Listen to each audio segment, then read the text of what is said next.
Los hospitales son edificios técnicamente muy complejos, donde acude diariamente un gran número de personas y donde se desarrollan actividades de alta especialización que requieren de tecnología sofisticada. Pensemos en la cantidad de productos de un solo uso que se consumen y los residuos que esto genera. También en la energía y el agua que se necesita para mantener operativas todas las instalaciones o en la movilidad diaria de personal, pacientes, familiares y transportes de materiales. El modelo lineal de consumo, producir, usar y tirar afecta a todo el sector sanitario, mermando su competitividad y liberando dióxido de carbono a la atmósfera, lo que ocasiona el efecto invernadero y el aumento de la temperatura global. Por eso urge replantear las actividades hospitalarias y aplicar un sistema de economía circular. Producir de forma eficiente y sostenible, usar lo necesario y tirar muy poco, recuperando todo lo posible.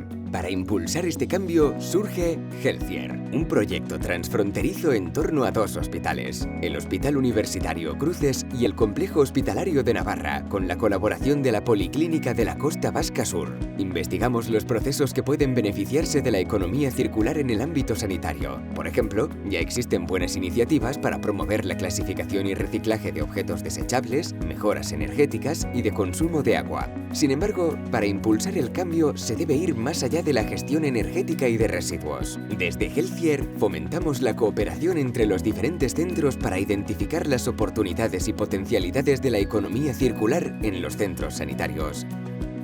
El pensamiento circular debe extenderse desde el diseño y construcción de las infraestructuras hasta la incorporación de tecnologías innovadoras para dar un mejor uso a los materiales. Con esta reflexión estratégica, propondremos nuevas oportunidades y actividades económicas concretas que mejoren tanto la competitividad del sector sanitario como la gestión de los recursos. Aspiramos a ser más eficientes, consumir menos recursos, garantizando la actividad asistencial y la seguridad del paciente.